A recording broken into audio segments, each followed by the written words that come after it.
ഓ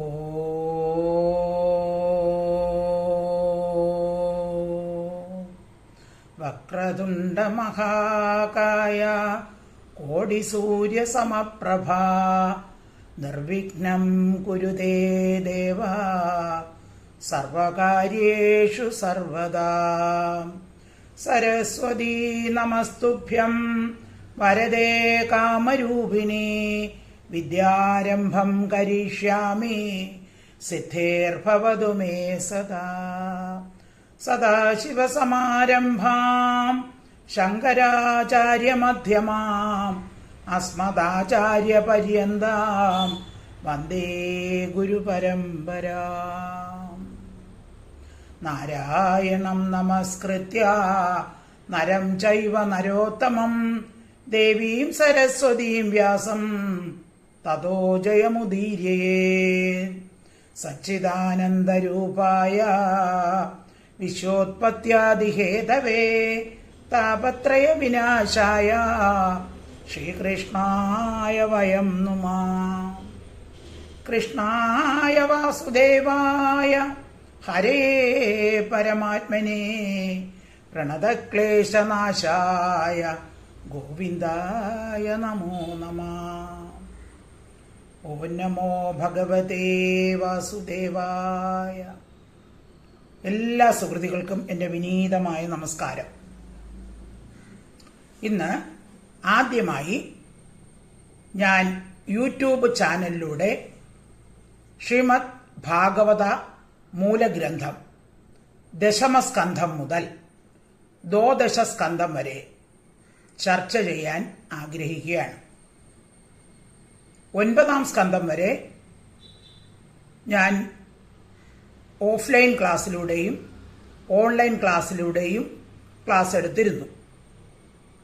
ഈ പുതിയ സംരംഭം തുടങ്ങാൻ കാരണം കഴിഞ്ഞ മാസം ജൂലൈ 10-ാം തീയതി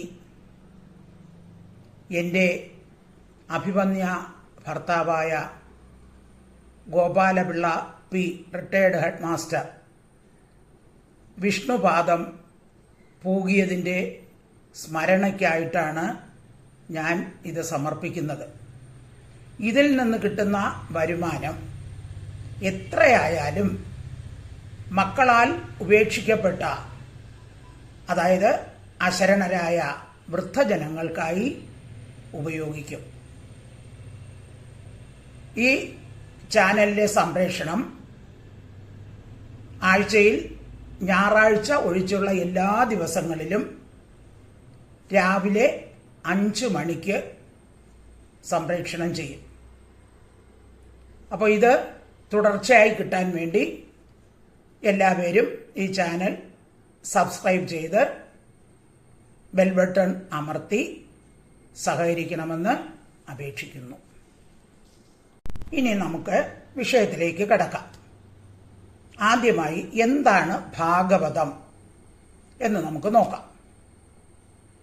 ശ്രീ വേദവ്യാസ മഹർഷിയാൽ വിരചിതങ്ങളായ 18 പുരാണങ്ങളിൽ ഏറ്റവും ഉത്കൃഷ്ട സ്ഥാനം വഹിക്കുന്ന ഒരു ഗ്രന്ഥമാണ് ശ്രീമദ് ഭാഗവതം.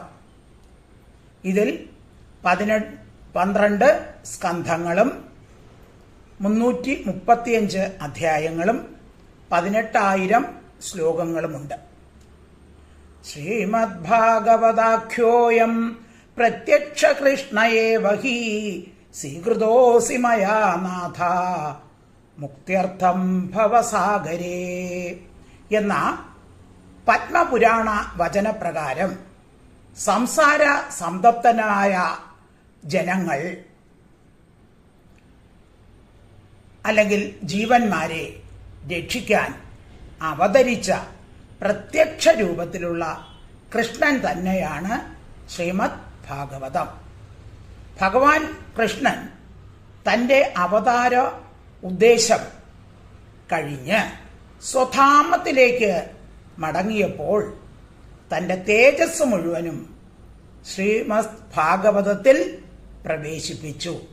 അതിനാൽ ശ്രീമദ് ഭാഗവതം എന്ന് പറയുന്നത് പ്രത്യക്ഷ കൃഷ്ണൻ തന്നെയാണ്. ശ്രീമദ് ഭാഗവതം ശാസ്ത്രം കലൗകീരേണ ഭാഷിതം. ശ്രീമദ് ഭാഗവതം എന്ന് പറയുന്നത് ഒരു ശാസ്ത്രമാണ്. അതായത് നമുക്ക് അനുഭവിച്ച് അറിയാൻ കഴിയുന്ന ഒരു ഗ്രന്ഥമാണ്. കലിയുഗത്തിലുള്ള ജനങ്ങൾക്ക് കാലസ്വരൂപമായ സർപ്പത്തിന്റെ മുഖാന്തർഭാഗത്ത് പ്രവേശിക്കപ്പെട്ടതിനാൽ ഉണ്ടാകുന്ന ദുഃഖത്തെ നിശ്ചയമായും നശിപ്പിച്ച് അവർക്ക് മോക്ഷപ്രാപ്തി ലഭിക്കാൻ വേണ്ടി ശ്രീശുക മുനിയാൽ കീർത്തിക്കപ്പെട്ട വേദാന്ത സാര സിദ്ധാന്തമാണ് ശ്രീമദ് ഭാഗവതം.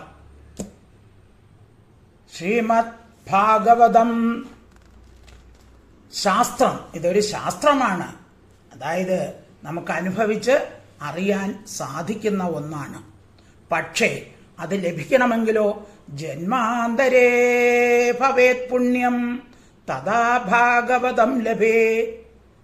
അതായത് പൂർവജന്മത്തിൽ പുണ്യം സമ്പാദിച്ചവർക്ക് മാത്രമേ ശ്രീമദ് ഭാഗവതത്തിന്റെ കീർത്തനം അല്ലെങ്കിൽ ശ്രവണത്തിന് അവസരം ലഭിക്കുകയുള്ളൂ. വ്യാസനാകുന്ന പരമഹംസർ എഴുതി, ശ്രീശുവനാകുന്ന പരമഹംസർ പാടി, പരീക്ഷത്തിനെ പരമഹംസ പദവിയിലേക്ക് ഉയർത്തിയ ശാസ്ത്രമാണ് ഭാഗവതം. ഒരു ശാസ്ത്രഗ്രന്ഥത്തിൽ 4 കാര്യങ്ങൾ ഉണ്ടായിരിക്കണം. 1 വിഷയം, 2 സംബന്ധം, 3 പ്രയോജനം, 4 അധികാരി. അപ്പൊ ഭാഗവതത്തിലെ വിഷയം എന്താണ് എന്ന് ആദ്യത്തെ, അതായത് പ്രഥമ സ്കന്ധത്തിലെ 1-ാമത്തെ ശ്ലോകത്തിൽ തന്നെ പറയുന്നു.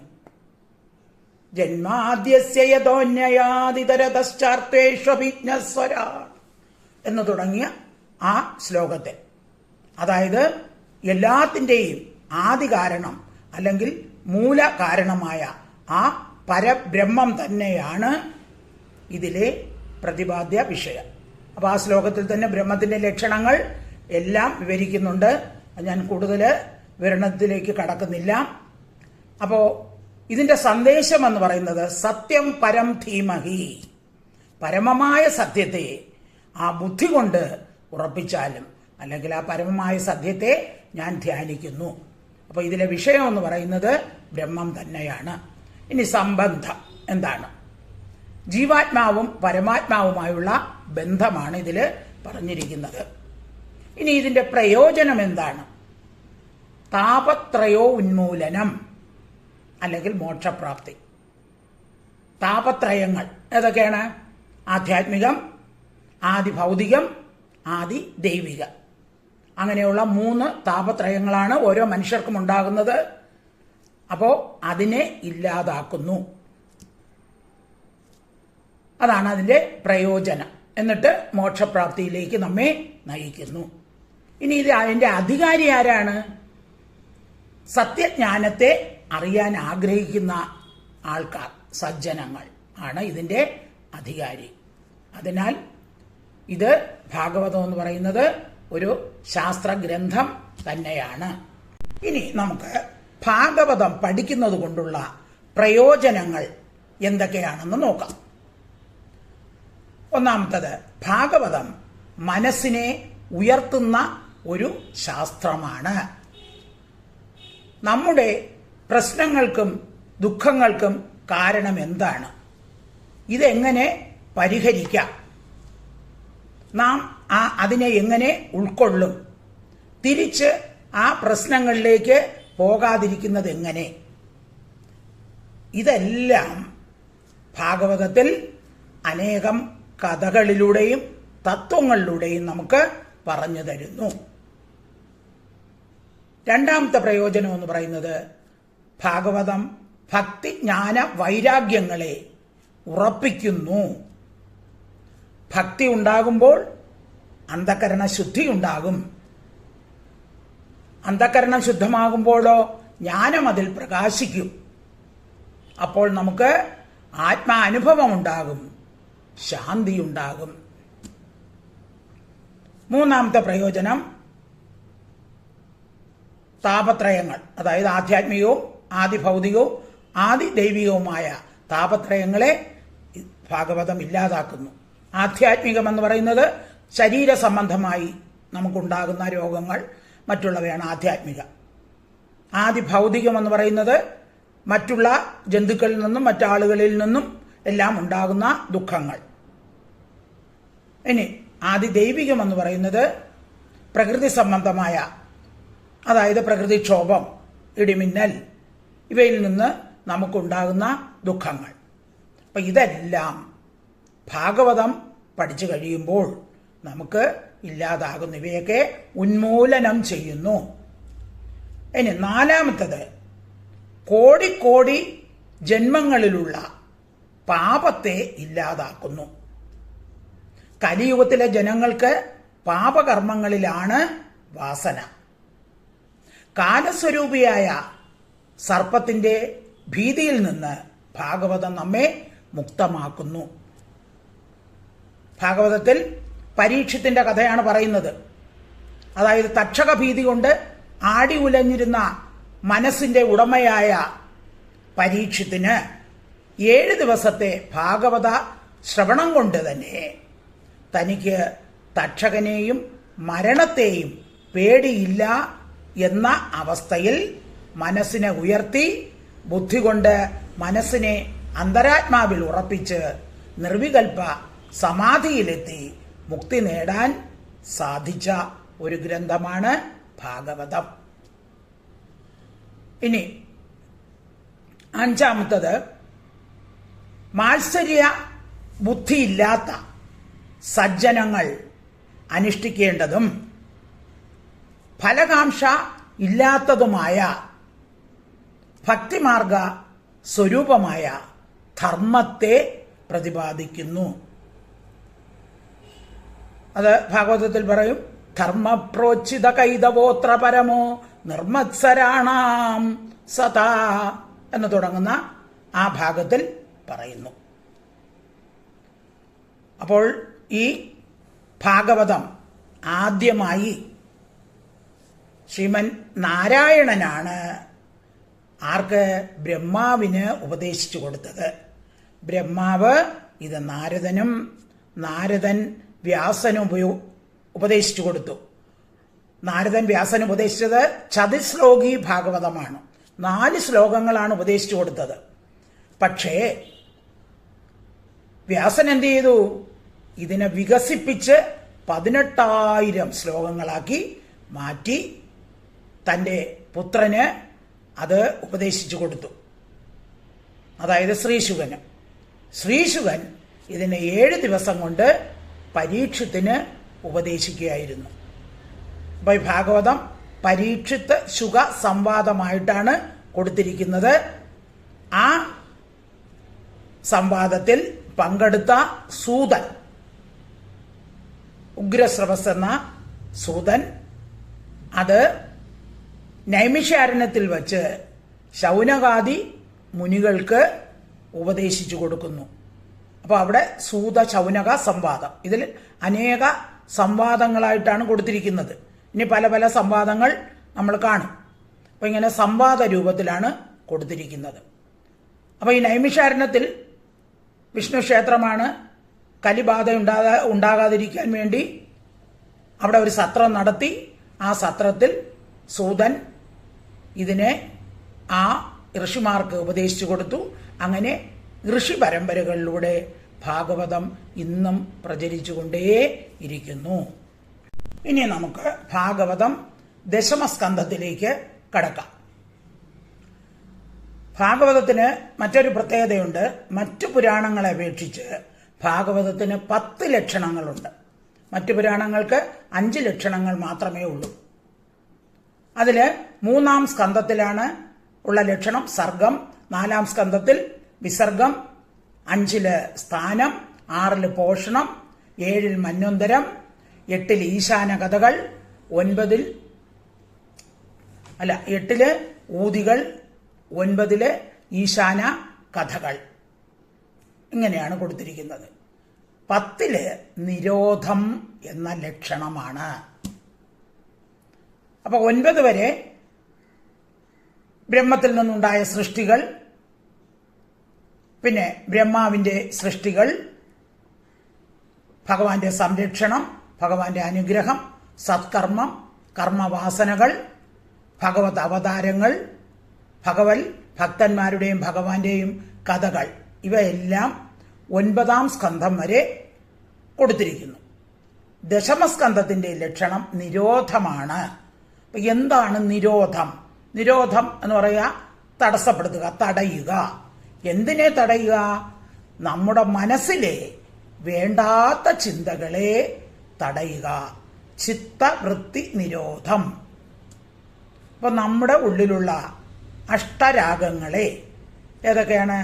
കാമം, ക്രോധം, ലോഭം, മോഹം, മദം, മാത്സര്യം, അസൂയ, ദമ്പം, ഇവയെല്ലാം പൂർണ്ണമായി ഇല്ലാതാക്കി മനസ്സിനെ ഭഗവാനിലേക്ക് തിരിക്കുക. അതായത് ജീവൻ ഇന്ദ്രിയ അന്ധക്കരണങ്ങളോടുകൂടി ഭഗവാനിൽ ലയിക്കുന്നതിനെയാണ് നിരോധം എന്ന് പറയുന്നത്. ഇനി 11-ാം സ്കന്ധത്തിന്റെ ലക്ഷണം എന്ന് പറയുന്നത് മുക്തി എന്നാണ്. മുക്തി എന്ന് പറഞ്ഞാൽ ബ്രഹ്മസ്വരൂപം ആയിരിക്കുക. 12-ാം സ്കന്ധത്തിന്റെ ലക്ഷണം ആശ്രയമാണ്. അതായത് നമുക്ക് ആശ്രയം ആരേ ഉള്ളൂ? പരമാത്മാവാണ്. പരമാത്മാവ് തന്നെയാണ് ആശ്രയം. അപ്പൊ നമുക്ക് പഠിക്കേണ്ടത് എന്താണ്? 10-ാം സ്കന്ധമാണ് ഇപ്പം തുടങ്ങുന്നത് നമ്മൾ. ഈ 9-ാം സ്കന്ധത്തിൽ സൂര്യവംശത്തിലെയും ചന്ദ്രവംശത്തിലെയും രാജാക്കന്മാരുടെ ചരിതങ്ങൾ കൊടുത്തിരിക്കുന്നു. അതിലെ ചന്ദ്രവംശത്തിലാണ് ഭഗവാൻ കൃഷ്ണൻ അവതരിച്ചത്. അപ്പോൾ അന്ധകരണത്തിൽ നിന്ന് അഹന്ത, മമതകൾ എന്ന മാലിന്യം പോയി കഴിഞ്ഞാൽ അന്ധകരണം എന്ത് ചെയ്യും? ശുദ്ധമാകും. ശുദ്ധമായ അന്ധകരണത്തിലാണ് ഭക്തിയും ജ്ഞാനവും ആവിർഭവിക്കുന്നത്. അങ്ങനെ ഭക്തിയും ജ്ഞാനവും കൊണ്ട് പരിശുദ്ധമായ അന്ധകരണത്തിലാണ് ഭഗവാൻ അവതരിക്കുന്നത്. അപ്പോൾ ഭാഗവതത്തിൽ 10-ാമത്തെ സ്കന്ധത്തിലാണ് ഭഗവാന്റെ അവതാര വർണ്ണനം കൊടുത്തിരിക്കുന്നത്. അപ്പൊ 10-ാമത്തെ സ്കന്ധം എന്ന് പറയുന്നത് നമ്മുടെ അന്ധകരണം അല്ലെങ്കിൽ ഹൃദയമാണ്. 10-ാമത്തെ സ്കന്ധത്തിൽ 90 അധ്യായങ്ങളുണ്ട്. മറ്റ് സ്കന്ധങ്ങളിലാണെങ്കിലോ അധ്യായങ്ങൾ കുറവാണ്.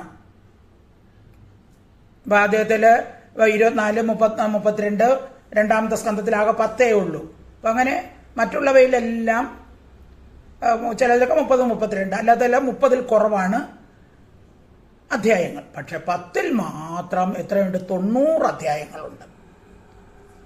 അപ്പോ ഇതിൽ കൃഷ്ണാവതാരം, യോഗമായ പ്രാദുർഭാവം, ഗോകുലത്തിൽ കൃഷ്ണ ജന്മോത്സവം, പിന്നെ നാരദ വസുദേവ സംവാദം, ഭൂതനാമോക്ഷം, ശകടാസുരവധം, തൃണാവർത്തനവധം. അപ്പൊ അങ്ങനെ കുറെ അസുരന്മാരുടെ വധങ്ങളൊക്കെ ഉണ്ട്. പിന്നെ ഉലൂഖല ബന്ധനം, ഭഗവാന്റെ ലീലകളാണ്, ബാലലീലകൾ.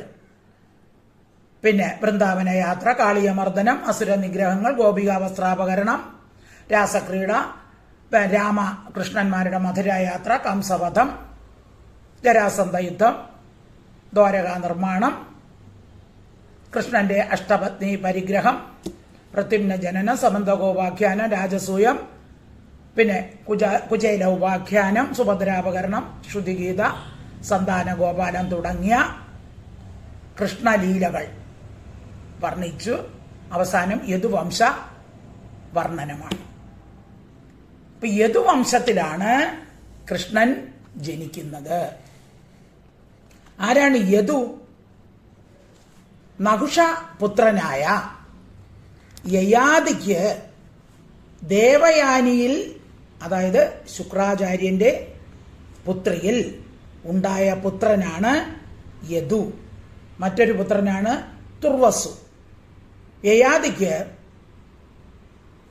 ഈ ദേവയാനിയുടെ ദാസിയാകേണ്ടി വന്നതാണ്. അത് നമ്മൾ നേരത്തെയുള്ള സ്കന്ധങ്ങൾ പഠിച്ചിട്ടുണ്ട്. ശർമ്മിഷ്ഠയിൽ ദേവയാനിയുടെ ദാസിയായ ശർമ്മിഷ്ഠ എന്ന് പറയുന്നത് അസുര രാജാവായ വൃഷപർവാവിന്റെ പുത്രിയാണ്. ശർമ്മിഷ്ഠയിൽ ഉണ്ടായ പുത്രന്മാരാണ് ദ്രുഹു, അനു, പൂരു. യയാതിക്ക് ശർമ്മിഷ്ഠയിൽ പുത്രന്മാരുണ്ടായപ്പോൾ ശുക്രാചാര്യർ യയാതിയെ ശപിച്ചു. എന്താണ് ശാപം? ജരാനര ബാധിക്കട്ടെ എന്ന് ശപിച്ചു. അപ്പോൾ ശാപമോക്ഷം കൊടുത്തു. എന്താണ്? ആരെങ്കിലും ജരാനര സ്വീകരിച്ച് യൗവനം തരാൻ തയ്യാറുണ്ടെങ്കിൽ ഈ ജരാനര ഇല്ലാതാകും. അങ്ങനെ യയാതി 4 പുത്രന്മാരും യദു തുടങ്ങിയ 4 പുത്രന്മാരോടും തനിക്ക് യൗവനം തരണം, ജരാനര സ്വീകരിക്കണമെന്ന് പറഞ്ഞു. അവരാരും സമ്മതിച്ചില്ല. അതുകൊണ്ട് എന്ത് ചെയ്തു? യയാതി അവരെല്ലാം ശപിച്ചു. അവർക്കാർക്കും രാജ്യഭാരവും കൊടുത്തില്ല. എന്നാൽ ഇളയപുത്രനായ പൂരു അച്ഛൻ്റെ ജരാനര സ്വീകരിച്ച് തൻ്റെ യൗവനം കൊടുത്തു. അപ്പോൾ അവസാന കാലത്ത് യയാതി വാനപ്രസ്ഥത്തിന് പോയപ്പോൾ യൗവനം തിരിച്ച് പൂരുവിന് കൊടുത്ത് രാജ്യഭാരവും തിരിച്ച് ഏൽപ്പിക്കുകയാണ് ഉണ്ടായത്. ഓം നമോ ഭഗവതേ വാസുദേവായ. ഓം ശ്രീകൃഷ്ണ പരമാത്മനേ നമഃ. ശ്രീമദ്ഭാഗവതം ദശമസ്കന്ധഃ അഥ പ്രഥമോധ്യായഃ. ശ്ലോകം 1. രാജോവാച കഥിതോ വംശവിസ്താരോ ഭവതാ സോമസൂര്യയോഃ രാജ്ഞാം ചോഭയവംശ്യാനാം ചരിതം പരമാദ്ഭുതം. പദച്ഛേദം. കഥിതഃ വംശവിസ്താരഃ ഭവതാ സോമസൂര്യയോഃ രാജ്ഞാം ച ഉഭയവംശ്യാനാം ചരിതം പരമാദ്ഭുതം. അന്വയം. ഭവതഃ സോമസൂര്യയോഃ വംശവിസ്താരഃ കഥിതഃ ഉഭയവംശ്യാനാം രാജ്ഞാം പരമാത്ഭുതം ചരിതം കഥിതം. ഇനി അന്വയാർത്ഥം നോക്കാം. ഭവത അങ്ങയാൽ, അതായത് പരീക്ഷിത്ത് രാജാവ് ശ്രീശുക ബ്രഹ്മർഷിയോട് ചോദിക്കുകയാണ്. കൃഷ്ണകഥ കേൾക്കുന്നതിൽ പരമസന്തുഷ്ടനായ പരീക്ഷിത്ത് രാജാവ് പറയുകയാണ്, ചന്ദ്രവംശത്തിലും സൂര്യവംശത്തിലും ജനിച്ച രാജാക്കന്മാരുടെ അത്ഭുതകരമായ കഥകൾ അങ്ങ് പറഞ്ഞല്ലോ. ഇനി എനിക്ക് അതിനെ വിസ്തരിച്ച് കേൾക്കാൻ ആഗ്രഹമുണ്ട്. ചുരുക്കിയാണ് പറഞ്ഞത്, അതുകൊണ്ട് വിസ്തരിച്ച് കേൾക്കാൻ ആഗ്രഹമുണ്ട് എന്ന് പറയുന്നു. അതാണ് ഭവത അങ്ങയാൽ, ശ്രീശുകനാൽ, സോമസൂര്യയോഹോ, സോമ എന്ന് പറഞ്ഞ ചന്ദ്രൻ, സൂര്യയോ സൂര്യ, അപ്പോൾ ചന്ദ്ര സൂര്യന്മാരുടെ വംശവിസ്താര, വംശത്തിന്റെ ആക്രമം, അതായത് പുത്ര പൗത്ര പരമ്പര ക്രമം, കഥിത പറയപ്പെട്ടു. ഭവത സോമസൂര്യയോഹോ വംശവിസ്താര കഥിത. അങ്ങയാൽ ചന്ദ്ര സൂര്യ വംശ രാജാക്കന്മാരുടെ ചരിത്രം പറയപ്പെട്ടു. ഉഭയ വംശ്യാന, 2 വംശത്തിലും ജനിച്ച രാജാക്കന്മാരുടെ പരമാത്ഭുതം, ഏറ്റവും ആശ്ചര്യകരമായ ചരിതം, ചരിത്രം അല്ലെങ്കിൽ വൃത്താന്തം കഥിതം പറയപ്പെട്ടു. അപ്പം അങ്ങ് ചന്ദ്രവംശത്തിലെയും സൂര്യവംശത്തിലെയും രാജാക്കന്മാരുടെ ചരിത്രം പറഞ്ഞു തന്നു. ഒന്നുകൂടെ ആ ശ്ലോകം നോക്കാം. കഥിതോ വംശവിസ്താരോ ഭവതാ സോമസൂര്യയോഹോ രാജ്ഞാം ചോഭയവംശ്യാനാം ചരിതം പരമാത്ഭുതം. അപ്പോൾ ഇനി നമുക്ക് രണ്ടാമത്തെ ശ്ലോകത്തിലേക്ക് കടക്കാം. ശ്ലോകം 2. യഥോശ്ച ധർമ്മശീലസ്യ നിതരാ മുനിസത്തമാ തത്രാംശേന അവതീർണസ്യ വിഷ്ണോർവീര്യാണി ശംസനഃ. പദച്ഛേദം. യഥോശ്ച, യഥോഹോ പ്ലസ് ച, അതാണ് യഥോശ്ച. ധർമ്മശീലസ്യ നിതരാം മുനി സത്തമാ തത്ര അംശേന അവതീർണസ്യ വിഷ്ണോഹോ വീര്യാണി ശംസനഃ. അന്വയം. ഹേ മുനിസത്തമാ, ധർമ്മശീലസ്യ യഥോഹോ വംശവിസ്താരഃ നിതരാം കഥിതഃ തത്ര അംശേന അവതീർണസ്യ വിഷ്ണോഹോ വീര്യാണി നഃ ശംസ. ഇനി അന്വയാർത്ഥം നോക്കാം. ഹേ മുനിസത്തമാ, അല്ലയോ മുനിശ്രേഷ്ഠ. മുനി എന്ന് പറയുന്നവരാരാണ്? മനനശീലമുള്ളവരെയാണ് മുനികൾ എന്ന് പറയുന്നത്. അവരിൽ വച്ച് ഈശ്വരഭക്തന്മാരെയാണ് മുനിസത്തമന്മാർ എന്ന് പറയുന്നത്. ഇപ്പൊ ശ്രീകൃഷ്ണ ഭക്തി ഉള്ളവരാണ് മുനി സത്തമന്മാർ. അപ്പോ ശ്രീശുക ബ്രഹ്മർഷിയുടെ നേരെയുള്ള പരമഭക്തി കാണിക്കുന്നതിന് വേണ്ടിയാണ് പരീക്ഷിത്ത് മുനിസത്തമാ എന്ന് ശുകനെ വിളിക്കുന്നത്. ഹേ മുനിസത്തമാ, മുനിശ്രേഷ്ഠ. ധർമ്മശീലസ്യ, ധർമ്മിഷ്ഠനായ യഥോഹോ, യദുവിൻ്റെയും വംശവിസ്താരഃ, വംശപരമ്പര നിതരാം, ഏറ്റവും സ്പഷ്ടമായിട്ട് കഥിതഃ പറയപ്പെട്ടു. അപ്പൊ അങ്ങ് യദുവിൻ്റെ വംശത്തെക്കുറിച്ച് വിസ്തരിച്ച് പറഞ്ഞു, ഏറ്റവും സ്പഷ്ടമായിട്ട് പറഞ്ഞു. തത്ര, അതിൽ അംശേന, അംശമായ ബലരാമനോടുകൂടി, ഭഗവാന്റെ അംശമാണ് അല്ലെങ്കിൽ അനന്തന്റെ രൂപമാണ് ആര്? ബലരാമൻ. അനന്തന്റെ അവതാരമാണ് ബലരാമൻ. അതാണ് അംശേന, അംശമായ ബലരാമനോടുകൂടി അവതീർണസ്യ, അവതരിച്ച വിഷ്ണോഹോ വീര്യാണി, വിഷ്ണുവിൻ്റെ മഹിമകളെ നഹ, ഞങ്ങളോട് ശംസ വർണ്ണിച്ചാലും. അപ്പൊ പരീക്ഷിത്ത് ശ്രീശുകനോട് പറയുന്നു, അല്ലയോ മുനിസത്തമാ, അങ്ങ് ബലരാമനോടുകൂടി അവതരിച്ച ആ വിഷ്ണുവിൻ്റെ ആ പ്രഭാവങ്ങളെ, മാഹാത്മ്യങ്ങളെ ഞങ്ങളോട് വർണ്ണിച്ച് പറഞ്ഞു തരിക. അപ്പൊ യദുവിൻ്റെ വംശമൊക്കെ വിസ്തരിച്ച് അങ്ങ് പറഞ്ഞു. ഇനി ഭഗവാന്റെ മാഹാത്മ്യങ്ങളെ പറഞ്ഞു തരിക എന്ന് പറയുകയാണ്. അപ്പൊ ഇവിടെ ധർമ്മശീലസ്യ യദോഹോ എന്ന് പറയുന്നു. ധർമ്മശീലനായ യദു. അപ്പോ നേരത്തെ പറഞ്ഞു യദു അച്ഛൻ പറഞ്ഞതനുസരിച്ചില്ല അല്ലേ? അച്ഛൻ എന്താണ് ആവശ്യപ്പെട്ടത്? തൻ്റെ യൗവനം കൊടുക്കണം എന്നാവശ്യപ്പെട്ടപ്പോൾ യദു കൊടുത്തില്ല. പക്ഷെ എന്നിട്ടും യദുവിനെ ധർമ്മശീലസ്യ എന്ന് പറയാൻ കാരണം എന്താണ്? ധർമ്മോ മദ്ഭക്തി ലക്ഷണഃ. ധർമ്മം എന്ന് പറയുന്നത് ഭഗവത് ഭക്തിയാണ് എന്ന് പറയുന്നു. അപ്പൊ ഭഗവത് ഭക്തി യദുവിനുണ്ട്. അച്ഛൻ പറഞ്ഞ കാര്യം ചെയ്തില്ല. കാരണം എന്താണ്?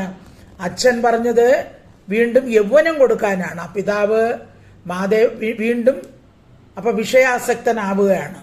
അപ്പൊ അങ്ങനെ ഒരു ദോഷം വരാതിരിക്കാനാണ് യദു യൗവനം കൊടുക്കാത്തത് എന്ന് ചിലർ പറയുന്നു. പിന്നെ ശ്ലോകം ഒന്നുകൂടെ നോക്കാം. യഥോശ്ച ധർമ്മശീലസ്യ നിതരാം മുനി സത്തമാ തത്രാംശേന അവതീർണസ്യ വിഷ്ണോർവീര്യാണി ശംശനഃ. ശ്ലോകം 3. അവതീര്യ യഥോർവംശേ ഭഗവാൻ ഭൂതഭാവനഃ കൃതവാൻ യാനി വിശ്വാത്മാ താനിനോ പദവിസ്തരാത്. പദച്ഛേദം. അവതീര്യ യഥോഹോ വംശേ ഭഗവാൻ ഭൂതഭാവനഃ കൃതവാൻ യാനി വിശ്വാത്മാ താനി നഃ വദ വിസ്തരാത്. അന്വയം. യഥോഹോ വംശേ അവതീര്യ ഭൂതഭാവനഃ വിശ്വാത്മാ ഭഗവാൻ യാനി കൃതവാൻ താനി നഃ വിസ്തരാത് വദ. ഇനി അന്വയാർത്ഥം നോക്കാം.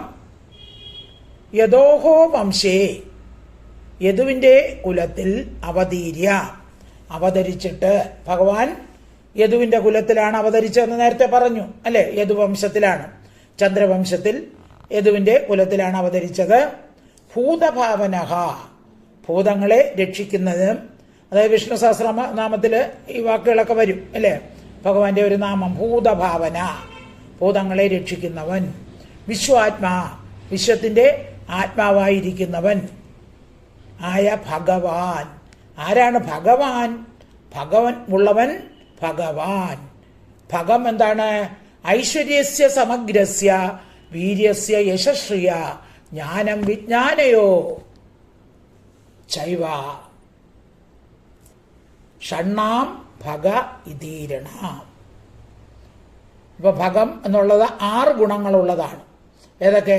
ഐശ്വര്യം, വീര്യം, യശസ്, ശ്രീ, ജ്ഞാനം, വിജ്ഞാനം. വിജ്ഞാനം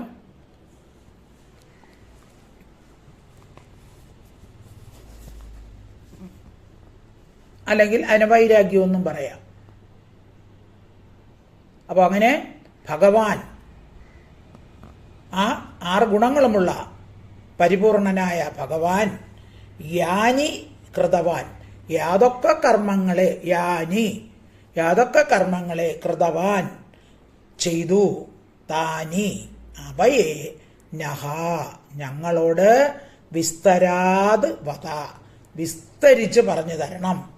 അപ്പൊ ഭഗവാൻ എന്തൊക്കെ കർമ്മങ്ങളെ ചെയ്തുവോ അത് വിസ്തരിച്ച് പറയണം. ഇതുവരെ ചുരുക്കിയാണ് പറഞ്ഞത്. അപ്പൊ ഇനി എന്ത് ചെയ്യണം? വിസ്തരിച്ച് പറയണമെന്ന് പറയുകയാണ്. അപ്പൊ യദുവിന്റെ വംശത്തിൽ അവതരിച്ചു. അവതാരം എന്ന് പറഞ്ഞാൽ എന്താണ്? അവതാരം എന്ന് പറഞ്ഞാൽ അവതരിക്കുക എന്ന് പറഞ്ഞാൽ താഴേക്ക് ഇറങ്ങി വരിക, മുകളിൽ നിന്ന് താഴേക്ക് ഇറങ്ങി വരിക. അപ്പൊ ഭഗവാൻ ജനിച്ചതല്ല, മുകളിൽ നിന്ന് താഴേക്ക് ഇറങ്ങി വന്നു. അവതാര ഉദ്ദേശം കഴിഞ്ഞപ്പോൾ തിരിച്ചുപോയി. അപ്പൊ ഭഗവാൻ എന്തിനാണ് അവതരിക്കുന്നത്? പരിത്രാണായ സാധൂനാം വിനാശായ ച ദുഷ്കൃതാം ധർമ്മ സംസ്ഥാപനാർത്ഥായ സംഭവാമി യുഗേ യുഗേ. പരിത്രാണായ സാധൂനാം സാധുജനങ്ങളെ സജ്ജനങ്ങളെ സംരക്ഷിക്കുന്നതിനും വിനാശായ ച ദുഷ്കൃതാം ദുർജനങ്ങളെ നശിപ്പിക്കുന്നതിനും ധർമ്മ സംസ്ഥാപനാർത്ഥായ ധർമ്മത്തെ സംരക്ഷിക്കുന്നതിനുമാണ് യുഗം തോറും സംഭവാമി യുഗേ യുഗേ ഭഗവാൻ യുഗം തോറും അവതരിക്കുന്നത്. ശ്ലോകം 4.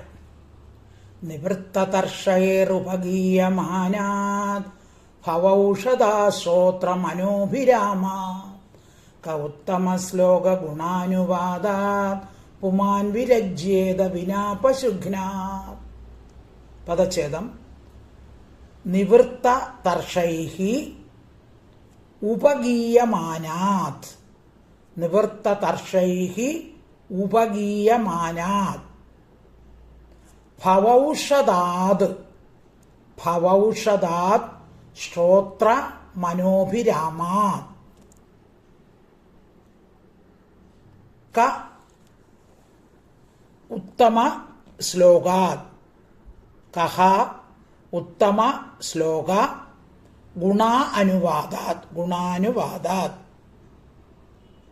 ക ഉത്തമ ശ്ലോക ഗുണാനുവാദാത് പുമാൻ വിരജ്യേത വിനാ പശുഘ്നാത്. അന്വയം നിവൃത്തതർഷൈഃ ഉപഗീയമാനാത് ഭവൗഷധാത് ശ്രോത്രമനോഭിരാമാത് ഉത്തമശ്ലോക ഗുണാനുവാദാത് പശുഘ്നാത് വിനാ കഹ പുമാൻ വിരജ്യേത. അപ്പോൾ ലോകത്തിൽ 3 തരക്കാർ, അതായത് ജീവൻ മുക്തന്മാർ, മുമുക്ഷുക്കൾ, വിഷയികൾ. ഇങ്ങനെയുള്ളവർ ആരും ഭഗവത് കഥ കേട്ടതുകൊണ്ട് മതിയായെന്ന് വരികയില്ല. അവർക്ക് ഭഗവത് കഥ എത്ര കേട്ടാലും മതിയാകുകയില്ല. നിവൃത്ത തർഷൈ എന്ന് പറഞ്ഞാൽ ജീവൻ മുക്തന്മാർ, അതായത് ആശയൊന്നും ഇല്ലാത്തവർ, വൈരാഗ്യം വന്നവർ, വിഷയസുഖത്തെ ആഗ്രഹിക്കാതെ സ്വരൂപാനന്ദത്തെ അനുഭവിച്ച് ആത്മാരാമന്മാരായിരിക്കുന്ന മുമുക്ഷുക്കൾ. ഉപഗീയമാന ഭഗവാന്റെ ചരിതങ്ങളെ കീർത്തിക്കുന്നു, അധികം കീർത്തിക്കപ്പെടുന്നതായും.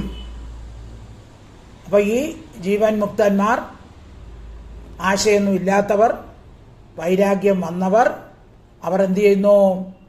ഭഗവാന്റെ കഥകളെ വീണ്ടും വീണ്ടും കീർത്തിക്കുന്നു. ഭഗവത് കഥകളേക്കാൾ മീതെ അവർക്ക് മറ്റൊന്നുമില്ല. അപ്പോൾ അവരെന്ത് ചെയ്യുന്നു? ഭഗവാന്റെ ആനന്ദ സ്വരൂപത്തെക്കുറിച്ച് ഗാനം ചെയ്യുന്നു. ഇനി ഭവൗഷധാത് ശ്രോത്ര മനോഭിരാമ. ഭവൗഷധാത് സംസാര രോഗത്തെ തീർക്കുന്ന മരുന്നായിട്ട് ഭഗവാന്റെ ഈ കഥകൾ സംസാര രോഗത്തെ തീർക്കുന്ന കഥകളായിട്ട്. നമുക്കറിയാലോ, ഭഗവാന്റെ കഥകൾ കേട്ടുകൊണ്ടിരിക്കുമ്പോൾ നമ്മൾ എന്ത് ചെയ്യുന്നു? നമ്മുടെ ദുഃഖങ്ങളെല്ലാം മറക്കുന്നു. അപ്പോൾ ആ സംസാര രോഗത്തെ തീർക്കുന്ന മരുന്നായിട്ടും ശ്രോത്ര മനോഭിരാമ, ശ്രോത്രം ചെവി, മനസ്സിനെയും ആനന്ദിപ്പിക്കുന്ന. അപ്പോൾ ആ ഭഗവാന്റെ കഥകൾ ചെവികളെയും മനസ്സിനെയും ആനന്ദിപ്പിക്കുന്നതാണ്. ഉത്തമ ശ്ലോക ഗുണാനുവാദ, ഈശ്വര ഗുണകീർത്തനങ്ങളിൽ നിന്ന്. പശുഘ്നാർവിന, അതായത് പ്രാണികളെ കൊല്ലുന്ന വ്യാധന്മാരല്ലാതെ, അല്ലെങ്കിൽ കാട്ടാളന്മാരല്ലാതെ. കഹപ്പുമാൻ, ഏത് പുരുഷനാണ് വിരജ്യേത, അതിൽ നിന്ന് വിരക്തനായി ഭവിക്കുക? ഭഗവാന്റെ കഥ കേൾക്കാൻ ഇഷ്ടമില്ലാത്ത ആരാണുള്ളത്? അവൻ ചിലപ്പം പശുവിനെ വെട്ടുന്ന അറവുകാരനായിരിക്കാം. അല്ലാത്തവന്മാർക്കെല്ലാം ഭഗവാന്റെ കഥ കേൾക്കുന്നത് ചെവികൾക്കും മനസ്സിനും ആനന്ദം നൽകുന്നതാണ്. അപ്പോൾ അത് കേൾക്കാതിരിക്കണമെങ്കിൽ അങ്ങനെയുള്ളവൻ എന്താണ്? ആ പശുവിനെയൊക്കെ അറവുകാരൻ, പശുവിനെയൊക്കെ കൊല്ലുന്നവൻ ആയിരിക്കും. അല്ലാതെ ആർക്കാണ് ഭഗവാന്റെ കഥകൾ കേൾക്കാൻ ഇഷ്ടമില്ലാത്തത് എന്ന് ചോദിക്കുകയാണ്. നിവൃത്തതർഷൈരുപഗീയമാനാത് ഭവൗഷധ ശ്രോത്ര മനോഭിരാമാത് കൗത്തമ ശ്ലോക ഗുണാനുവാദാത് പുമാൻ വിരജ്യേത വിനാ പശുഘ്നാത്.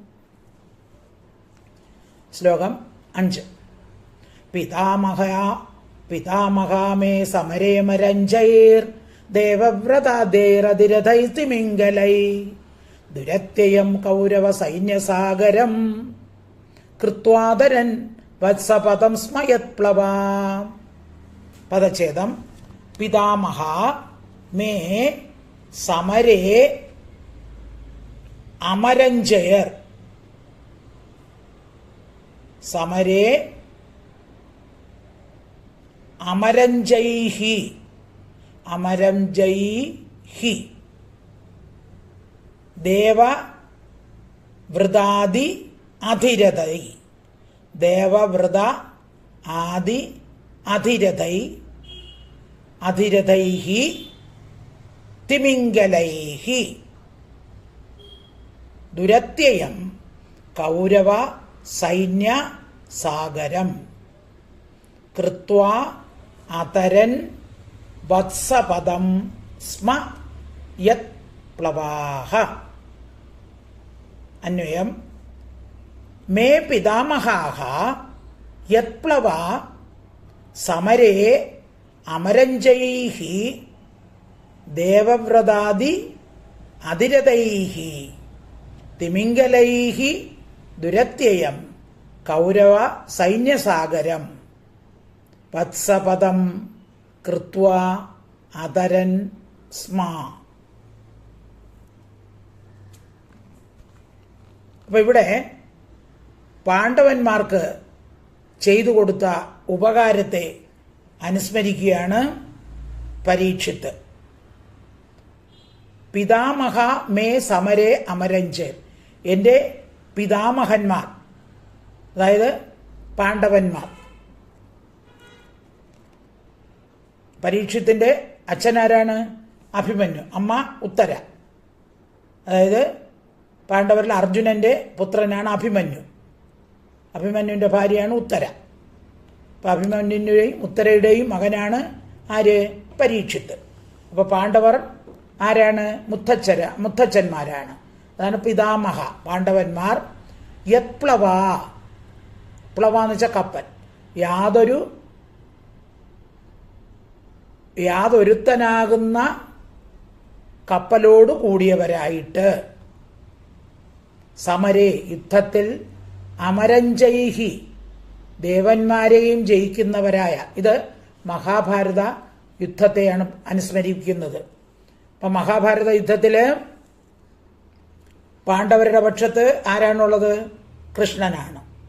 കൗരവപക്ഷത്താ നമ്മൾ ഭഗവത്ഗീതയിൽ പഠിക്കുമല്ലോ, ഭീഷ്മദ്രോണ തടാ ജയദ്രഥ ജല ഗാന്ധാര നീലോപല ശല്യഗ്രാഹവതി കൃപേണ വഹനി കർണേന വേലാകുല അശ്വത്ഥാമ വികർണ ഘോരമകര ദുര്യോധനാവർത്തിനി സോത്തീർണ ഖലു പാണ്ഡവൈരണ നദി കൈവർത്തക കേശവ.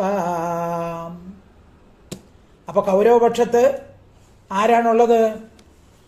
പാണ്ഡവപക്ഷത്ത് കൃഷ്ണനാണെങ്കിൽ കൗരവപക്ഷത്ത് ഭീഷ്മദ്രോണതട, ഭീഷ്മരും ദ്രോണരുമാകുന്ന തടം. അതായത് കുരുക്ഷേത്ര ഭൂമിയെ ഒരു യുദ്ധപ്പുഴയായിട്ട് കണക്കാക്കിയാൽ ഭീഷ്മരും ദ്രോണരും അതിൻ്റെ തടങ്ങളാണ്. ജയദ്രഥ ജല, ജയദ്രഥൻ ജലമാണ്. ജയദ്രഥൻ ആരാണ്? ദുശ്ശളയുടെ ഭർത്താവ്. ഗാന്ധാര നീലോപല, ഗാന്ധാരൻ എന്ന് പറഞ്ഞ ശകുനി. ശകുനി കരിമ്പാറയാണ്.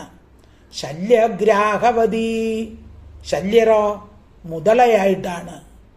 കൃപേണ വഹനി, കൃപര് പ്രവാഹശക്തിയാണ്.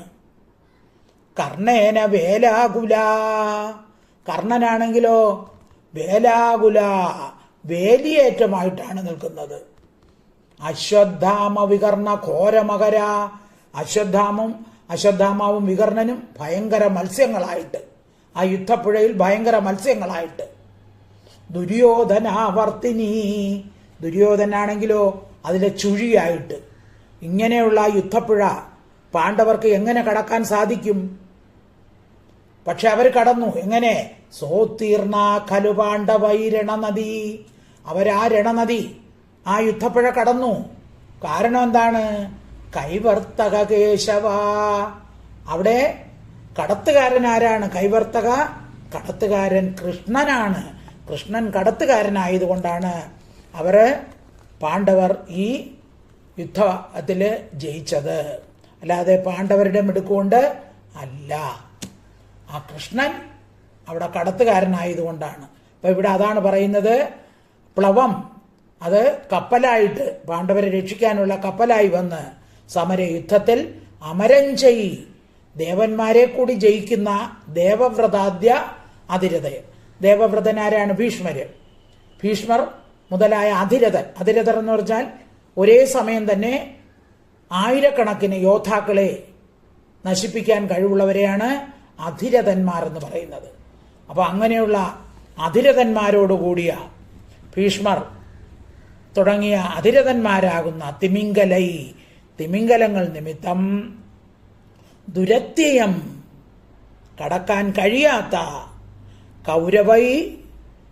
കൗരവ സൈന്യം സാഗരം, കൗരവ സൈന്യമാകുന്ന ആ സമുദ്രത്തെ അവരെങ്ങനെ കടന്നു? വത്സപദം എന്ന് പറഞ്ഞാല് പശുക്കുട്ടിയുടെ കുളമ്പ്. പശുക്കുട്ടി മണ്ണിൽ ചവിട്ടുമ്പോൾ കുളമ്പ് പതിഞ്ഞ് ചെറിയൊരു കുഴിയുണ്ടാകും. ആ കുഴിയിൽ വെള്ളം ഉണ്ടായാൽ ആർക്ക് വേണമെങ്കിലും അതിനെ കടന്നു പോകാൻ പറ്റും, അല്ലേ? ഒരു ചെറിയ പശുക്കുട്ടിയുടെ കുളമ്പിന്റെ അടിയിൽ ജലം ഉണ്ടെങ്കിൽ എത്ര വെള്ളം കാണും? അത് കടക്കാൻ എളുപ്പത്തിൽ പറ്റും. അപ്പൊ അങ്ങനെയുള്ള ലാഘവത്തോടു കൂടിയാണ് പാണ്ഡവർ ഈ വലിയ യുദ്ധപ്പുഴ കടന്നത്. ആ കുളമ്പ് ചാലിലെ വെള്ളം എങ്ങനെ തരണം ചെയ്യുന്നുവോ അതുപോലെ അവർ അതരൻ, അതുപോലെ കൃത്വാക്കിയിട്ട് ചെയ്തിട്ട് അതരൻ സ്മ അവർ ആ യുദ്ധപ്പുഴ കടന്നു. കാരണം എന്താണ്? അവിടെ കപ്പലായിട്ട് യത് പ്ലവം കപ്പല് കൃഷ്ണനായിരുന്നു. അതുകൊണ്ടാണ് അവർക്ക് അങ്ങനെ കടക്കാൻ സാധിച്ചത്. ഇനി ശ്ലോകം ഒന്നുകൂടെ വായിക്കാം. പിതാമഹാമേ സമരേമരഞ്ജൈർ ദേവവ്രതാദ്യാതിരഥൈതിമിംഗലൈ ദുരത്യയം കൗരവ സൈന്യസാഗരം കൃത്വാതരൻ വത്സപദം സ്മയത് പ്ലവാം. ശ്ലോകം 6. ദ്രൗണ്യസ്ത്ര വിപ്ലിഷ്ടുതമിദം മദംഗം സന്താനബീജം കുരുപാണ്ഡവാനാം ജുഗോപ കുക്ഷിം ഗതാത്ത ചക്രോ മാതുശ്ചമേയ ശരണം ഗതായാം. പദച്ഛേദം. ദ്രൗണ്യസ്ത്ര വിപ്ലിഷ്ടം. ദ്രൗണ്യസ്ത്ര വിപ്ലിഷ്ടം ഇദം. അസ്ത്ര വിപ്ലിഷ്ടം ഇദം മദംഗം സന്താനബീജം കുരു പാണ്ഡവാന ജുഗോപ കുക്ഷിം ഗത ആത്ത ചക്രഹ മാതുഹു ച മേ യഹ ശരണം ഗതായാഹ. അന്വയം. ദ്രൗണ്യസ്ത്ര വിപ്ലിഷ്ടം കുരുപാണ്ഡവാനാം സന്താനബീജം ഇദം മദംഗം ശരണം ഗതായാഹ മേ മാതുഹു കുക്ഷിം ഗതഃ ആത്തചക്രഃ യഹ ജുഗോപ. അന്വയാർത്ഥം. ദ്രൗണ്യസ്ത്ര വിപ്ലിഷ്ടം. ദ്രൗണി എന്ന് വെച്ചാൽ ദ്രോണരുടെ പുത്രൻ. ആര്? അശ്വത്ഥാമാവ്. അശ്വത്ഥാമാവിന്റെ അസ്ത്രവിപ്ലിഷ്ടം, അസ്ത്രാഗ്നിയാൽ ദഹിച്ചുകൊണ്ടിരിക്കുന്നതും. അതായത് മഹാഭാരത യുദ്ധം കഴിഞ്ഞ് എല്ലാപേരും മരിച്ചു. ദുര്യോധനൻ ഭീമന്റെ ഗതയേറ്റ് അടിയേറ്റ് തുടപൊട്ടി മരണവേദനയായിട്ട് കിടക്കുകയാണ്. ഇത് കണ്ട് സഹിക്കാഞ്ഞ് അശ്വത്ഥാമാവ് എന്ത് ചെയ്തു? ശിബിരത്തിൽ ഉറങ്ങിക്കിടന്നിരുന്ന പാഞ്ചാലിയുടെ പുത്രന്മാരെ കഴുത്തറുത്ത് കൊല്ലുന്നു. അപ്പോൾ അശ്വത്ഥാമാവിനെ പിടിച്ചുകൊണ്ടുവന്ന് ദ്രൗപദിയുടെ അടുത്ത് നിർത്തി. പക്ഷേ ദ്രൗപദി ഗുരുപുത്രനാണ്, ദ്രോണരുടെ ഭാര്യ സങ്കടപ്പെടും, അല്ലെങ്കിൽ അശ്വത്ഥാമാവിന്റെ അമ്മ സങ്കടപ്പെടും എന്ന് പറഞ്ഞ് തിരിച്ചയക്കുന്നു. പക്ഷേ ആ അശ്വത്ഥാമാവിന് വൈരാഗ്യം തീരുന്നില്ല. അയാൾ എന്ത് ചെയ്യുന്നു? പാണ്ഡവരുടെ നേരെ ബ്രഹ്മാസ്ത്രം പ്രയോഗിക്കുന്നു. അപ്പോൾ കൃഷ്ണൻ അർജുനനെ കൊണ്ട് അത് തടയിപ്പിക്കുന്നു. വീണ്ടും വൈരാഗ്യം തീരാതെ ആ ബ്രഹ്മാസ്ത്രം ഉത്തരയുടെ ഗർഭത്തിലേക്ക് അയക്കുകയാണ്. അപ്പോൾ പാണ്ഡവരുടെ മക്കളെല്ലാം മരിച്ചു. പിന്നെ ഉള്ളത് അഭിമന്യുവിൻ്റെ ഭാര്യയായ ഉത്തരയിൽ ഉണ്ടായിരുന്ന ആ ഗർഭമാണ്. ആ ഗർഭസ്ഥ ശിശുവാണ് പാണ്ഡവരുടെ കുരുപാണ്ഡവാനാം സന്താനബീജം, കുരുപാണ്ഡവന്മാരുടെ വംശം നശിക്കാതിരിക്കാനുള്ള ബീജം, ആദി കാരണം. അതൊന്നു മാത്രമേ ഉള്ളൂ. അപ്പൊ അതിന് നേരെ എന്ത് ചെയ്തു? അശ്വത്ഥാമാവ് ബ്രഹ്മാസ്ത്രം പ്രയോഗിച്ചു. ഇതം, ഈ മതംഗം എന്റെ ദേഹത്തെ. അപ്പൊ ബ്രഹ്മാസ്ത്രം പ്രയോഗിച്ചപ്പോൾ ഭഗവാൻ എന്ത് ചെയ്തു? ഭഗവാൻ ആ ചക്രവും കൊണ്ട്, സുദർശന ചക്രവും കൊണ്ട് സൂക്ഷ്മരൂപിയായി ഉത്തരയുടെ ഗർഭത്തിൽ പ്രവേശിച്ചു. അപ്പോൾ ഉത്തരയുടെ ഗർഭത്തിലേക്ക് ഈ ചക്രം പ്രവേശിച്ചാണ് സംരക്ഷിച്ചത്. ഭഗവാൻ ചക്രത്തോടുകൂടി പ്രവേശിച്ചു. അപ്പോൾ ബ്രഹ്മാസ്ത്രം ഉത്തരയുടെ ഗർഭത്തെ ദഹിപ്പിച്ചപ്പോൾ ഉത്തര കരഞ്ഞുകൊണ്ട് കൃഷ്ണന്റെ അടുത്ത് വരുന്നു. നമ്മൾ നേരത്തെ പഠിച്ചിട്ടുണ്ട്. പാഹി പാഹി മഹായോഗിൻ ദേവദേവ ജഗത് ഗുരോ ജഗത്പദേ നാന്യം ത്വദഭയം പശ്യേ എത്ര മൃത്യു പരസ്പരം. പാഹി പാഹി മഹായോഗിൻ, അല്ലയോ യോഗീശ്വരനായ കൃഷ്ണ, എന്നെ പാഹി പാഹി രക്ഷിക്കുക. ദേവദേവ ജഗത്പദേ, ജഗത്തിന്റെ പതിയായ അങ്ങ്, നാന്യം ത്വദഭയം, മറ്റാരെയും ഞാൻ അഭയമായിട്ട് പശ്യെ കാണുന്നില്ല. മൃത്യും പരസ്പരം, ദാ മൃത്യു അടുത്തു കഴിഞ്ഞിരിക്കുന്നു, എന്നെ രക്ഷിക്കുക. മാമേ ഗർഭം നിപാത്യതാം, എന്റെ ഗർഭം പതിച്ചു പോകരുതേ കൃഷ്ണ എന്ന് ഉത്തര കരഞ്ഞപ്പോൾ ഭഗവാൻ എന്തു ചെയ്തു? സുദർശന ചക്രവും കൊണ്ട് സൂക്ഷ്മരൂപമായി ഉത്തരയുടെ ഗർഭത്തിൽ പ്രവേശിച്ച് ആ ഗർഭസ്ഥ ശിശുവിനെ സംരക്ഷിച്ചു. അതാണ് ഇവിടെ പറയുന്നത്. അങ്ങനെ ആ കുരു പാണ്ഡവന്മാരുടെ ആദിബീജമായ ഈ മതംഗം എന്റെ ദേഹത്തെ, അപ്പൊ അവിടെ ആരാണ്? പരീക്ഷിത്താണ് ആ ഗർഭത്തിലുണ്ടായിരുന്നത്. അപ്പൊ ആ പരീക്ഷത്തിന്റെ ആ ദേഹത്തെ ശരണത്തെ ഗതായ പ്രാപിച്ച മേ മാതു, ഭഗവാനെ ശരണം പ്രാപിച്ച എന്റെ മാതുഹു, അമ്മയുടെ കുക്ഷിയെ ഗർഭപാത്രത്തെ അല്ലെങ്കിൽ ജഠരത്തിൽ ഗതഹ പ്രാപിച്ച ആത്തചക്ര, ചക്രത്തെ ധരിച്ച യഹ, യാതൊരുവൻ കൃഷ്ണൻ ജുഗോപ, എന്നെ സംരക്ഷിച്ചു. അശ്വത്ഥാമാവിന്റെ ആ ബ്രഹ്മാസ്ത്രം ഉത്തരയുടെ ഗർഭത്തെ നശിപ്പിക്കാൻ പോയപ്പോൾ ഉത്തര ഭഗവാനെ വിളിച്ചു കരഞ്ഞു. പാഹി പാഹി മഹായോഗിൻ എന്ന് വിളിച്ചു കരഞ്ഞപ്പോൾ ഭഗവാൻ എന്ത് ചെയ്തു? ആ ഗർഭത്തെ സംരക്ഷിക്കാൻ വേണ്ടി സുദർശന ചക്രവുമായിട്ട് സൂക്ഷ്മരൂപത്തിൽ ആ ഗർഭത്തിൽ പ്രവേശിച്ചു. അങ്ങനെയാണ് എന്റെ ശരീരത്തെ ഭഗവാൻ സംരക്ഷിച്ചത് എന്ന് പറയുന്നു. ശ്ലോകം 7. ഈ ശ്ലോകം ഒന്നുകൂടെ വായിച്ചിട്ട് ശ്ലോകം 6. ദ്രൗണ്യസ്ത്ര വിപ്ലുഷ്ടിതമിതം മതംഗം സന്താന ബീജം കുരുപാണ്ഡവാനാം ജുഗോപകുക്ഷിം ഗതാത്തചക്രോ ഗത ആത്തചക്രോ മാതുശ്ചമേയ ശരണം ഗതായാഹ. ശ്ലോകം 7. വീര്യാണി തസ്യാഖില ദേഹഭാജാം അന്തർബഹി പുരുഷകാലരൂപൈഃ പ്രയച്ഛതോ മൃത്യും ഉദാമൃതം ച മായാ മനുഷ്യസ്യ വദസ്വ വിദ്വൻ. പദച്ഛേദം. വീര്യാണി തസ്യ അഖില ദേഹഭാജാം അന്തർബഹിഃ പുരുഷകാലരൂപൈഃ പ്രയച്ഛതഃ മൃത്യും ഉദ അമൃതം. മൃത്യുമുദാമൃതം, മൃത്യും ഉദ അമൃതം ച മായാ മനുഷ്യസ്യ വദസ്വ വിദ്വൻ. ഇനി അന്വയം പറയാം. അഖില ദേഹ ഭാജാം അന്തഃ ബഹിഃ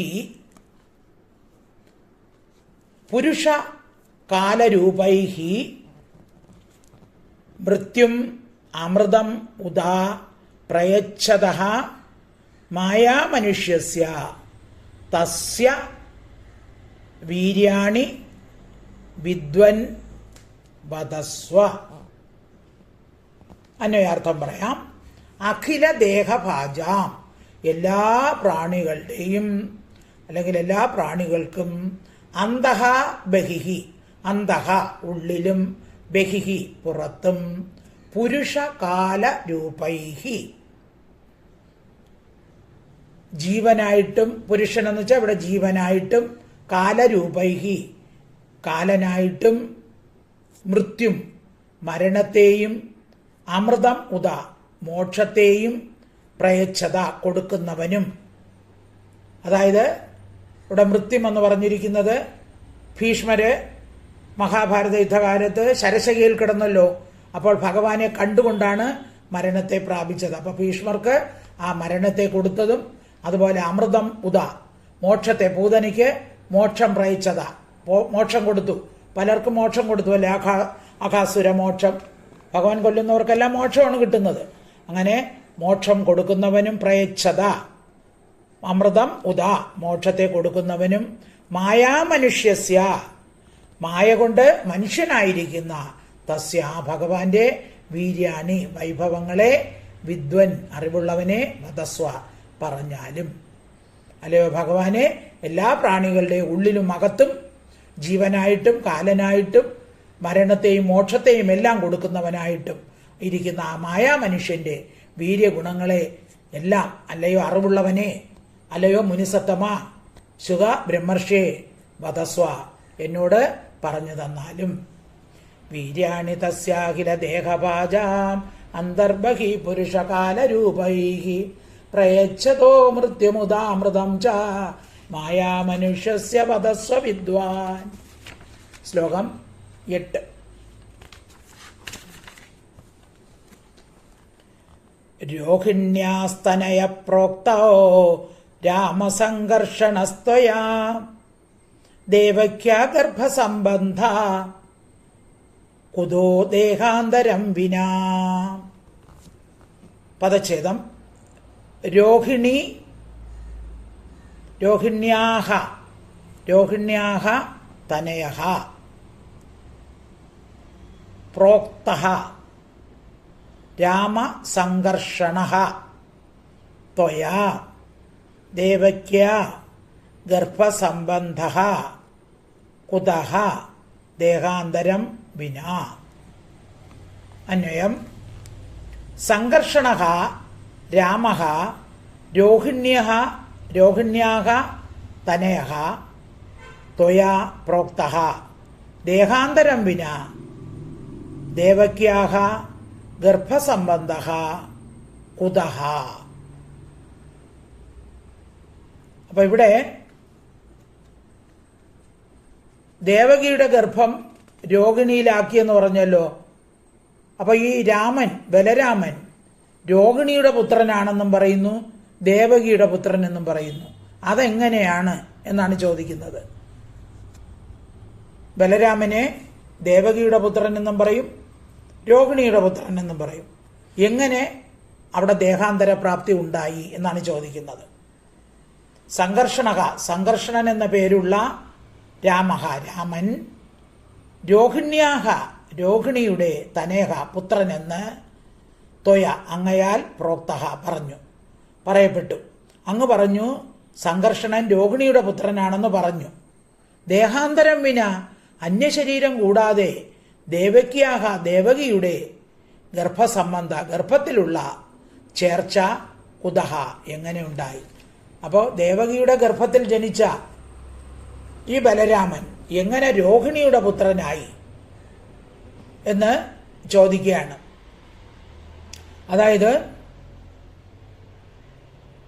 വസുദേവൻ വസുദേവര് രോഹിണിയിലുണ്ടായ പുത്രന്മാർ പറയുമ്പോൾ അതിൽ ഒന്നാമത്തെ പുത്രൻ ബലനാണ് പറയുന്നത്.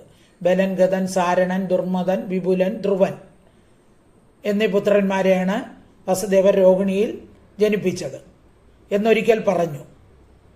എന്നാൽ ഒരിക്കൽ പറഞ്ഞു ദേവകിയുടെയും വസുദേവരുടെയും പുത്രന്മാരാണ് കീർത്തിമാൻ, സുഷേണൻ, ഭദ്രസേനൻ, ഋജു, സമ്മർദ്ദനൻ, ഭദ്രൻ, സംഘർഷണൻ, കൃഷ്ണൻ. ഇവിടെ സംഘർഷണൻ എന്ന് പറഞ്ഞു. നേരത്തെ രോഹിണിയുടെ ബലൻ എന്ന് പറഞ്ഞു. അപ്പൊ സംഘർഷണനെന്നും ബലനെന്നും ഒരാളുടെ പേരാണല്ലോ. അപ്പൊ രണ്ട് സ്ത്രീകൾ എങ്ങനെ ഇയാൾ പുത്രനായി ജനിച്ചു എന്ന് പറഞ്ഞു തരണം എന്ന് പറയുന്നു. 9 കസ്മാൻ മുകുന്ദോ ഭഗവാൻ പിതൃഗേഹാദ്വ്രജം ഗത ക്വവാസം ജാതിഭീസാർത്ഥം കൃതവാൻ സാത്വതാം പതിഹി. പദച്ഛേദം കസ്മാൻ കസ്മാത് പദം ഛേദിക്കുമ്പോൾ കസ്മാത് എന്ന് വരും. കസ്മാത് മുകുന്ദഃ ഭഗവാൻ പിതുഃ ഗേഹാത് വ്രജം ഗതഃ ക്വ വാസം ജാതിഭിഃ സാർത്ഥം കൃതവാൻ സാത്വതാം പതിഹി. അന്വയം ഭഗവാൻ മുകുന്ദഃ കസ്മാത് പിതുഃ ഗേഹാത് വ്രജം ഗതഃ സാത്വതാം പതിഹി ജ്ഞാതിഭിഃ സാർത്ഥം ക്വ വാസം കൃതവാൻ. ഇപ്പൊ ഭഗവാൻ നേരത്തെ പറഞ്ഞു, ഭഗവുള്ളവൻ ഭഗവാൻ, ഐശ്വര്യാദി സഹിതനായ മുകുന്ദഃ മുകുന്ദൻ എന്ന് പറഞ്ഞാൽ മുക്തി ദദാതി ഇതി മുകുന്ദഃ, മുക്തി നൽകുന്നവനെയാണ് മുകുന്ദൻ എന്ന് പറയുന്നത്. അങ്ങനെയുള്ള കൃഷ്ണൻ കസ്മാത് എന്ത് കാരണത്താൽ പിതുഃ ഗേഹാത്, പിതുഃ എന്ന് വെച്ചാൽ പിതാവിന്റെ, ഗേഹാത് വീട്ടിൽ നിന്ന്, വ്രജം ഗോകുലത്തെ, ഗതഃ പ്രാപിച്ചു. അപ്പോൾ എന്ത് കാരണത്താലാണ് വസുദേവരുടെ അടുത്ത് നിന്ന് കൃഷ്ണൻ ഗോകുലത്തിൽ എത്തിയപ്പെട്ടത്? സാത്വതാം പതിഹി ഭക്തരക്ഷകൻ ജ്ഞാതിഭീ സാർത്ഥം ബന്ധുക്കളോടുകൂടി ക്വ ഏത് ദിക്കിൽ വാസത്തെ കൃതവാൻ ചെയ്തു. പിന്നെ ഭഗവാൻ എവിടെ താമസിച്ചു? കംസന്റെ കാരാഗ്രഹത്തിലിരുന്ന ഭഗവാൻ എങ്ങനെ വ്രജത്തിലെത്തി? പിന്നെ അവിടെ നിന്ന് ബന്ധുക്കളോടുകൂടി എവിടെയാണ്, ഏത് ദിക്കിലാണ് പോയത്? അപ്പോൾ പിന്നീട് വൃന്ദാവനത്തിലൊക്കെ പോയല്ലോ. അപ്പോൾ എങ്ങോട്ടൊക്കെ പിന്നീട് പോയി? മധുരയിൽ പോയി. അപ്പോൾ പിന്നീട് എവിടെയൊക്കെയാണ് പോയത് എന്ന് എനിക്ക് പറഞ്ഞു തരണം. ഒന്നുകൂടെ.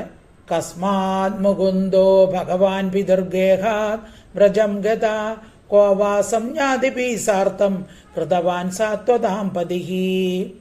ശ്ലോകം 10 വ്രജേ വസൻ കിമകരോത് മധുപുര്യാം ച കേശവ പ്രാതരം ചാവദീത് കംസം മാധുരത്ഥ അതദർഹണം. പദച്ഛേദം വ്രജേ വസൻ കിം അകരോത് മധുപുര്യാം ച കേശവഃ പ്രാതരം ച അവദീത് കംസം മാധുഃ അത്ഥ അതദർഹണം. അതദർഹണം. അന്വയം വ്രജേ മധുപുര്യാം വസൻ കേശവഃ കിം അകരോത് മാധുഃ പ്രാതരം അതദർഹണം കംസം അത്ഥ കിം അവധീത്. വ്രജേ അതായത് ഗോകുലത്തിലും മധുരയിലും വസിച്ച് ഭഗവാൻ ഗോകുലത്തിൽ വസിച്ചെന്ന് പറഞ്ഞു, പിന്നെ മധുരയിൽ വസിച്ചെന്ന് പറഞ്ഞു. കേശവ കൃഷ്ണൻ കിം എന്ത് ചെയ്തു? അപ്പൊ ഗോകുലത്തിലും മധുരയിലും വസിക്കുന്ന കാലത്ത് ഭഗവാൻ എന്തെല്ലാം ചെയ്തു? കേശവൻ എന്നുള്ള ശബ്ദത്തിന് പല അർത്ഥങ്ങളുണ്ട്. കേശി എന്ന അസുരനെ കൊന്നതുകൊണ്ട് ഭഗവാനെ കേശവൻ എന്ന് പറയുന്നു. പിന്നെ മനോഹരമായ മുടിയുള്ളവൻ എന്നർത്ഥമുണ്ട്. പ്രകാശകിരണങ്ങൾ മുടിയായിട്ടുള്ളവൻ എന്നർത്ഥമുണ്ട്.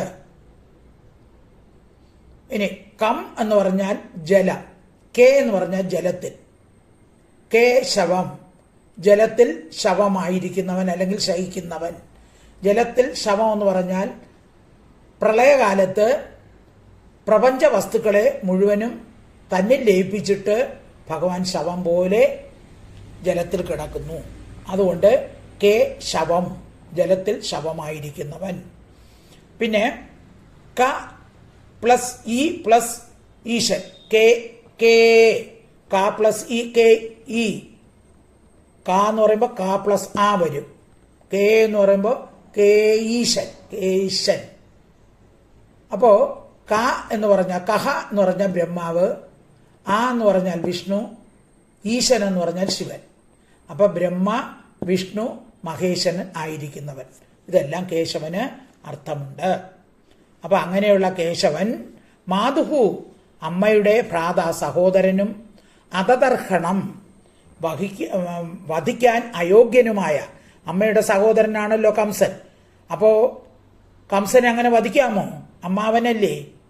അപ്പൊ അങ്ങനെ വധിക്കാൻ യോഗ്യനല്ലാത്ത ആ കംസനെ അഥ സാക്ഷാത്തായിട്ട് കിം എന്തു ഹേതുവായിട്ട് വധിച്ചു. അപ്പൊ അങ്ങനെ ഭഗവാൻ കംസനെ വധിക്കാനുള്ള കാരണം എന്താണ് എന്ന് ചോദിക്കുകയാണ്. ശ്ലോകം ഒന്നുകൂടെ. വ്രജേവസംഗിം അകരോത് മധുപുര്യാം ച കേശവ പ്രാതരം ചാവതീത് കംസം മാതുരത്ത അതതർഹണം. ശ്ലോകം 11. ദേഹം മാനുഷ്യമാശ്രിത്യ കതിവർഷാണി വൃഷ്ണിഭിഃ യത് പുര്യാം സഹാവാസീത് പത്ന്യാ കത്യഭവൻ പ്രഭോഃ. ദേഹം മാനുഷം ആശ്രിത്യ കതി വർഷാണി വൃഷ്ണിഭിഃ യത് പുര്യാം സഹാവാസീത്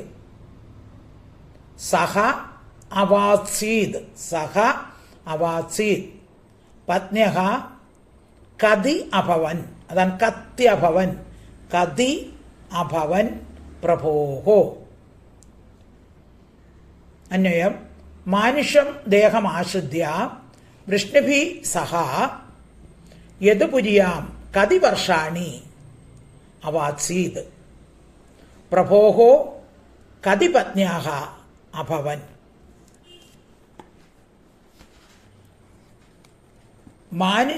മാനുഷ്യൻ ദേഹമാശ്രിത്യ മനുഷ്യദേഹത്തെ ആശ്രയിച്ചിട്ട് വൃഷ്ണിഭി സഹ വൃഷ്ണികളോടുകൂടി യദുപുരിയ മധുരാപുരിയിൽ കതിവർഷാണി എത്ര വർഷം വസിച്ചു. ഭഗവാൻ മധുരയിൽ പോയെന്ന് പറഞ്ഞല്ലോ. അവിടെ ചെന്ന് വൃഷ്ണികളോടുകൂടി എത്ര വർഷം വസിച്ചു. പ്രഭോഹോ പ്രഭുവിന് കതിപത്ന്യാഹ എത്ര ഭാര്യമാർ അഭവൻ ഉണ്ടായിരുന്നു.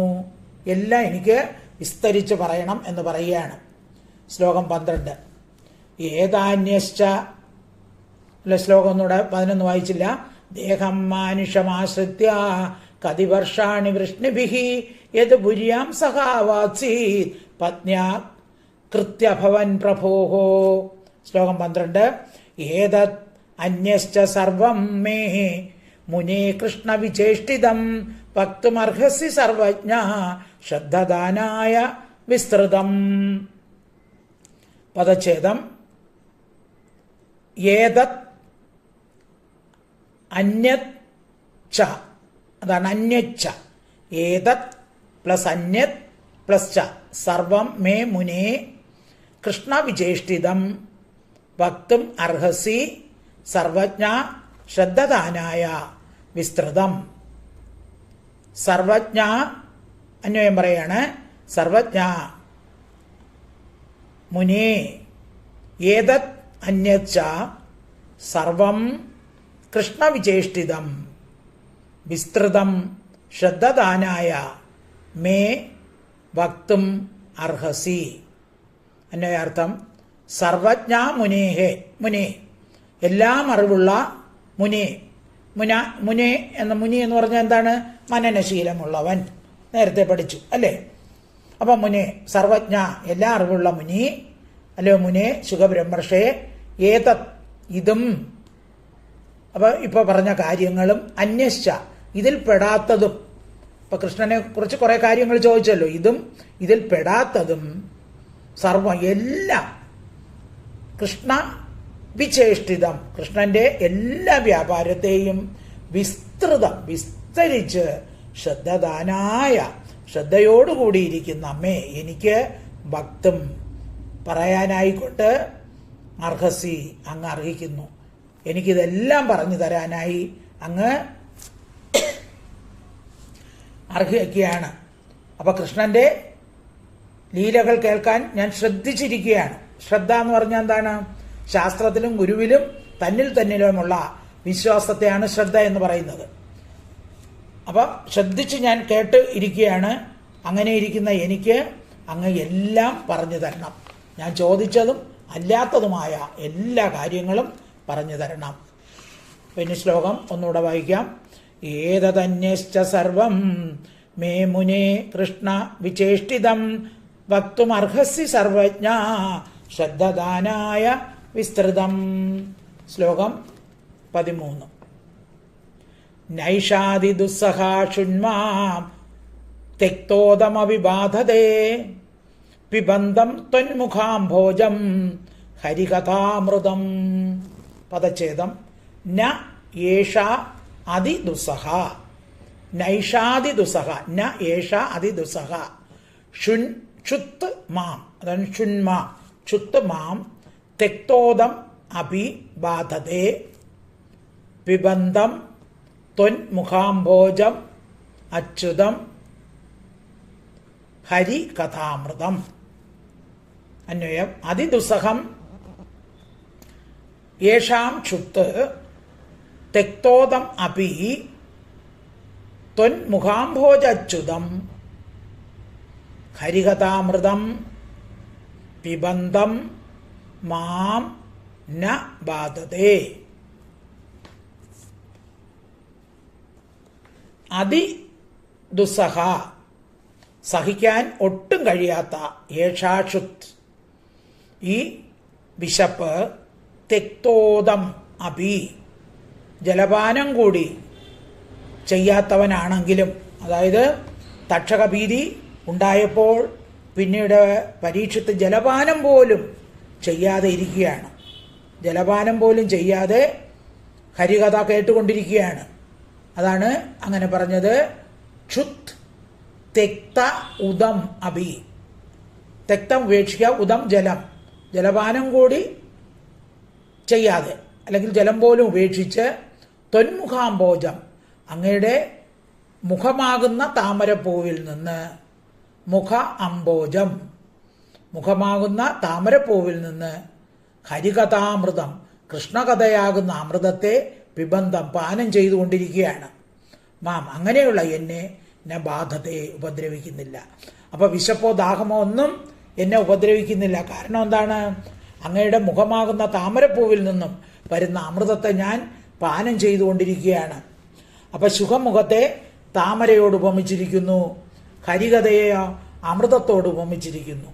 അപ്പൊ ഈ അമൃതം കുടിച്ചുകൊണ്ടിരുന്നാൽ വിശപ്പും ദാഹം അനുഭവപ്പെടുവോ? ഇല്ല. അപ്പൊ അങ്ങനെ അമൃതം പാനം ചെയ്തുകൊണ്ട് ഞാൻ ഇരിക്കുകയാണ്. അപ്പൊ അങ്ങനെയുള്ള എനിക്ക് ഭഗവാന്റെ എല്ലാ കഥകളും, ഞാൻ ചോദിച്ചതും ചോദിക്കാത്തതും എല്ലാം പറഞ്ഞു തരിക എന്ന് പരീക്ഷിത്ത് ശ്രീശുകനോട് പറയുകയാണ്. അപ്പൊ പരീക്ഷിച്ച് ചോദിച്ച ചോദ്യങ്ങളാണ് 1 മുതൽ നമ്മൾ 13 വരെ പഠിച്ചത്. ബാക്കി ഭാഗം നമുക്ക് അടുത്ത ക്ലാസ്സിൽ പഠിക്കാം. സർവത്ര ഗോവിന്ദ നാമ സങ്കീർത്തനം, ഗോവിന്ദ ഹരി ഗോവിന്ദ. കായേന വാചാ മനസേന്ദ്രിയർവാ ബുദ്ധ്യാത്മനാ വാ പ്രകൃതേ സ്വഭാവത് കരോമി യദ്യത് സകലം പരസ്മൈ നാരായണായേതി സമർപ്പയാമി. ഹരി ഓം.